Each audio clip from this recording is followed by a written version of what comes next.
Welcome learners. I am Dr. T. Gangaram, lecturer in statistics, SVA Government College, Srikalahasti. ఈ video లెక్చర్లో మనం ASO 2026 concepts question number 36 నుంచి 42 వరకు చూద్దాము. ఇవన్నీ కూడా ఈ కంప్యూటర్ సైన్స్కి సంబంధించిన కాన్సెప్ట్స్. ఇవి కంప్యూటర్ మెమరీ యూనిట్స్ దానికి సంబంధించింది. ఈ ఎక్సెల్ స్ప్రెడ్షీట్కి సంబంధించి వస్తున్నాయి. ఈ cell manipulation, cell formulas, count and count of functions, average, minimum, correlation, వీటికి సంబంధించినవి క్వశ్చన్స్ ఇక్కడ 36 నుంచి 42 వరకు చూద్దాము. నిజానికి ఎక్సెల్ వాడే వాళ్ళకి, ఎక్సెల్ తెలిసిన వాళ్ళకి, సార్ మాకంతా ఇవన్నీ బాగా తెలుసు సార్ ఎందుకు చెప్తున్నారని అని అంటారేమో. కానీ పూర్తిగా పరిజ్ఞానం లేని వాళ్ళైతే మాత్రము నా సలహా ఏమంటే, మీరు ఖచ్చితంగా యూట్యూబ్లో కానీ ఒక సిస్టమ్ పెట్టుకోవాలండి. మొబైల్లో రాదు, కంప్యూటర్ ఉండాలి, లేదా ల్యాప్టాప్లో అయినా కూడా మీరు ఎక్సెల్ ఓపెన్ చేసి చూసి మనము వాటిని కొంతవరకు బేసిక్స్ చేసేది అలవాటు చేసుకుంటే ఈజీగా ఉంటుంది. మన మైక్రోసాఫ్ట్ వర్డ్ కానీ, మైక్రోసాఫ్ట్ ఎక్సెల్ కానీ, పవర్ పాయింట్ కానీ, ఇవన్నీ కూడా చాలా వరకు ప్రతిరోజు కూడా ఈ మైక్రోసాఫ్ట్ ఆఫీసు టూల్స్ అన్నీ కూడా మనము రెగ్యులర్గా డే టు డే యాక్టివిటీస్లో సిస్టంలో వర్క్ చేసే వాళ్ళకి తెలుస్తుంది వాటి గురించి. ఇప్పుడు ఈ కంప్యూటర్ మెమరీ యూనిట్స్ అంటే ఏమంటే 1 KB, ఇది ఆల్రెడీ నేను 2025 ఏఎస్ఓ క్వశ్చన్ పేపర్లో కూడా చెప్పున్నాను.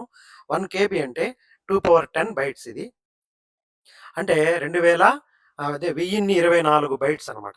1024 బైట్స్. అది 2 power 10 అంటే అలా వస్తుంది. మనం ఇందాక చూసాం కదా, 2 స్క్వేర్, 2 క్యూబు, అలాగా 2 power 5, 2 power 10, 10 వరకు వెళ్తే 1024 బైట్స్ అనేది ఒక కిలో బైట్ అవుతుంది.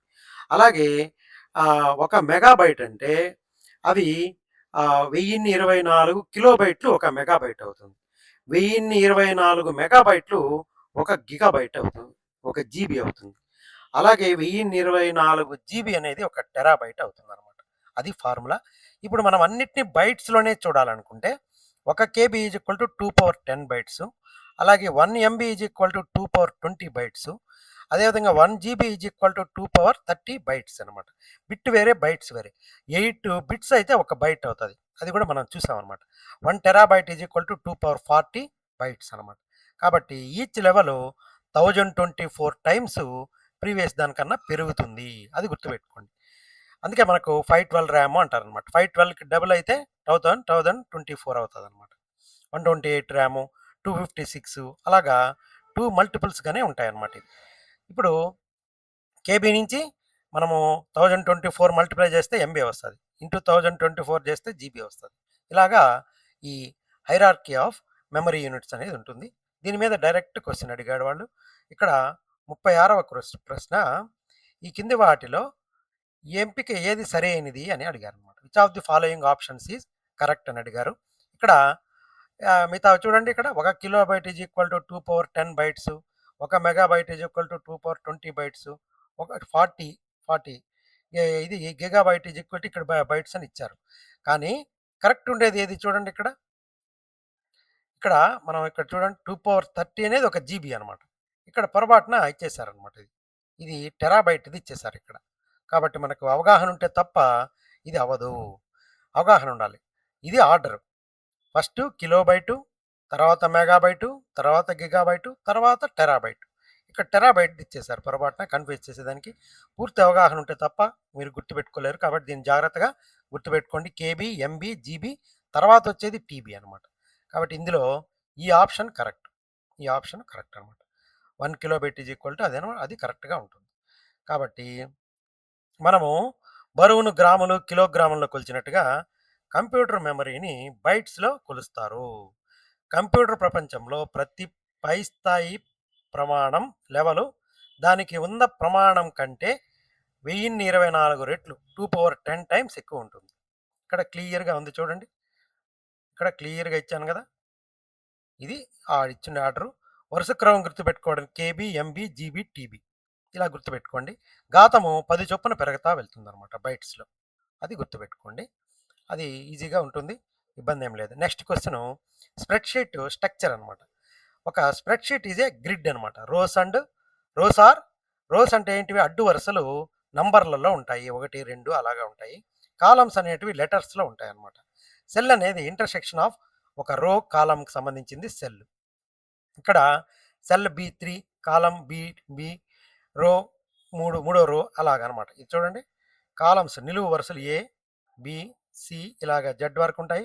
మళ్ళీ ఏబి అలా వెళ్తూ ఉంటుందన్నమాట. అది ఎంత దూరమైనా ఇట్లా నిలువు వరుసలు వెళ్తూ ఉంటాయి. అడ్డు వరుసలు కూడా కిందకి వెళ్తూ ఉంటాయి అనమాట. అవి టోటల్ ఎన్ని రోస్ ఉంటాయి, ఎన్ని కాలమ్స్ ఉంటాయని కూడా మిమ్మల్ని అడిగే అవకాశం ఉంది. ఎన్ని ఉంటాయి అనేది ఒకసారి చూసి పెట్టుకోండి. ఇది చూడండి B3 అన్నామంటే ఇది బి కాలంకి సంబంధించిన మూడవ రో అని మనము ఆ సెల్ని ఐడెంటిఫై చేసేదానికి ముందు దాని యొక్క ఆల్ఫాబెటికల్ నెంబరు ఆల్ఫాబెట్ తర్వాత నెంబర్ని డినోట్ చేసి ఆ సెల్ని సులభంగా గుర్తించుకోవడానికి అలా వాడతాం అనమాట. ఫార్ములాల్లో కూడా మనం అలాగే వాడాలి. ఇప్పుడు ఇక్కడ క్వశ్చన్ 37వ క్వశ్చన్ ఏం అడిగారంటే a spreadsheet is designed as a grid that is structured by several rows and columns. Correct. Every column in a spreadsheet is identified by a number. Column అనేది ఆల్ఫాబెట్స్ కదా కాలం అనేది, కాబట్టి తప్పు. అలాగే ఎవరి రో ఈ స్ప్రెడ్షీట్ అసైన్ లెటర్. రో అనేది 1 2 కదా, కాబట్టి మనం చూసే వాళ్ళకి మనం స్ప్రెడ్షీట్ చూసామంటే ఈజీగా అర్థమైపోతుందండి. మీరు ఒకసారి ఎక్సెల్లో చూసారంటే ఇది ఎక్సెల్ది, ఇది సైన్ ఇన్ అడుగుతుంది. చూడండి ఇక్కడ ఏబిసి ఉన్నాయి కదా, ఇట్లా వరుసగా ఏబిసి డబ్ల్యూ వరకు ఇక్కడ ఉంది. ఇక్కడ కింద మనము ఇవి ఇవి రోస్ నంబర్స్తో ఉన్నాయన్నమాట. కాబట్టి కంప్లీట్గా ఆపోజిట్గా ఇచ్చాడు వాడు, కంప్లీట్గా ఆపోజిట్గా ఇచ్చారు. కాబట్టి మీరు ఎక్సెల్ అనేది మాత్రం ఖచ్చితంగా ప్రతి ఒక్కరికి అవగాహన ఉండి తీరాలి. కాబట్టి ఒకటోది మాత్రమే కరెక్ట్ అనమాట. Spreadsheet designed as a grid that is structured by several rows and columns అనేది కరెక్ట్.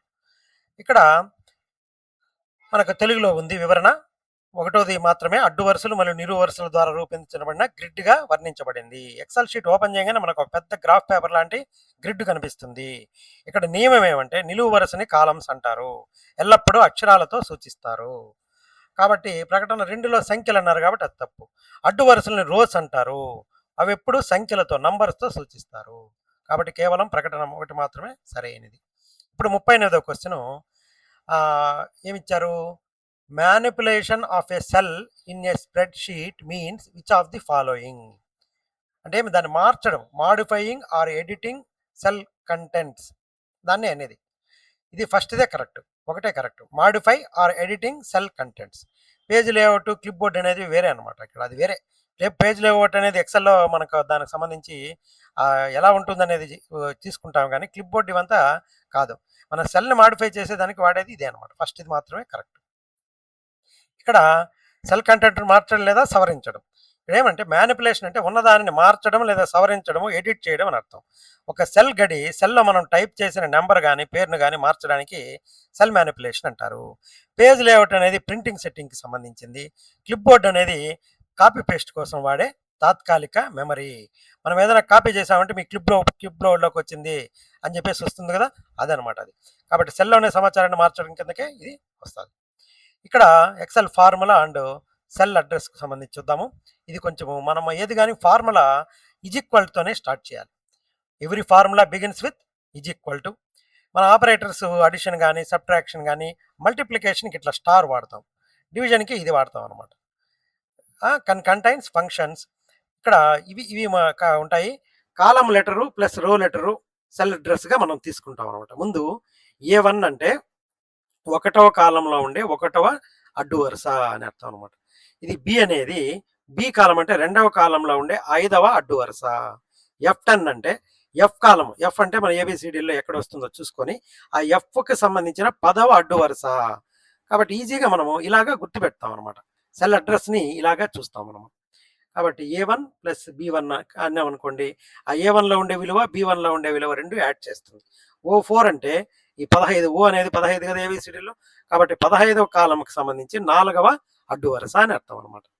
కాబట్టి ఇక్కడ ఏమి ఇచ్చారు? ఇక్కడ statements 39 which of the following statements are true or false అని అడిగారు. Formulas are made up with arithmetic operators such as plus minus, ఇది okay, ఒకటోది కరెక్టే. అదేవిధంగా a formula in Excel always equal to 0, కాబట్టి 2 కరెక్టే అండి, 2 కరెక్ట్. కాబట్టి ఇక్కడ సూత్రాలు ప్లస్ మైనస్ మరియు ఇతర ఫంక్షన్ల మంచి అంకగణిత ఆపరేటర్లతో రూపొందించబడతాయి. ఎక్సెల్లోని ఫార్ములాలు ఎప్పుడు ఈక్వల్ టు ప్రారంభం కావాలి.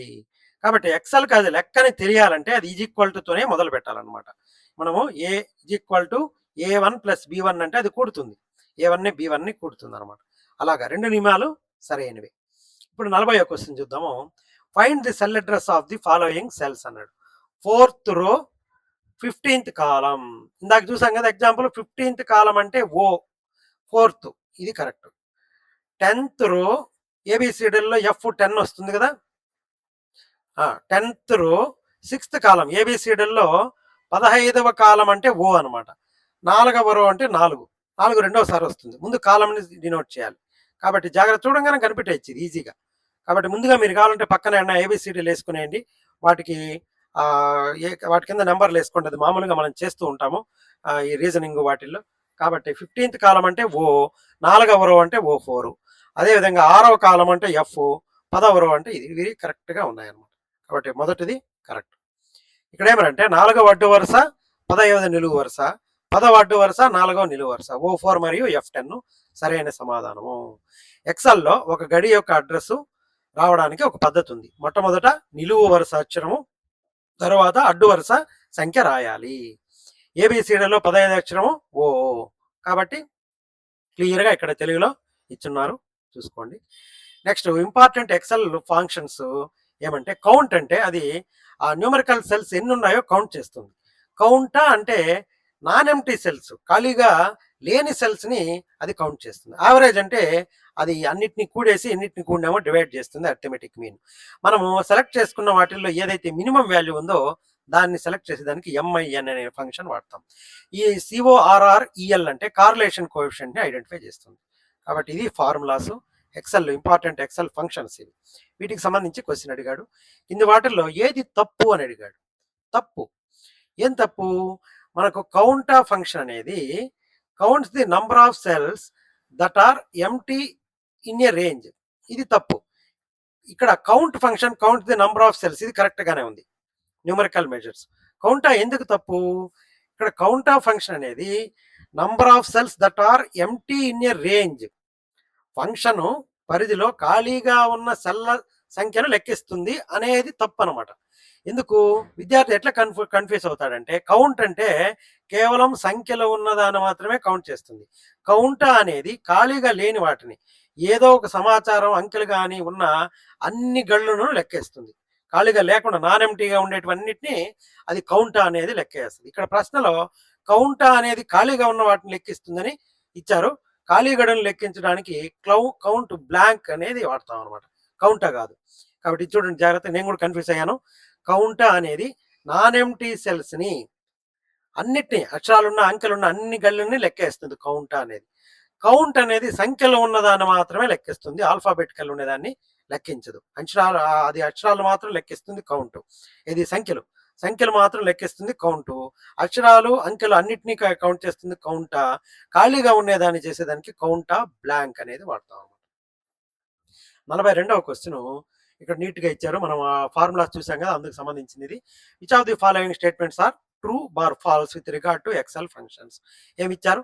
The average function returns the average arithmetic mean of the argument, correct.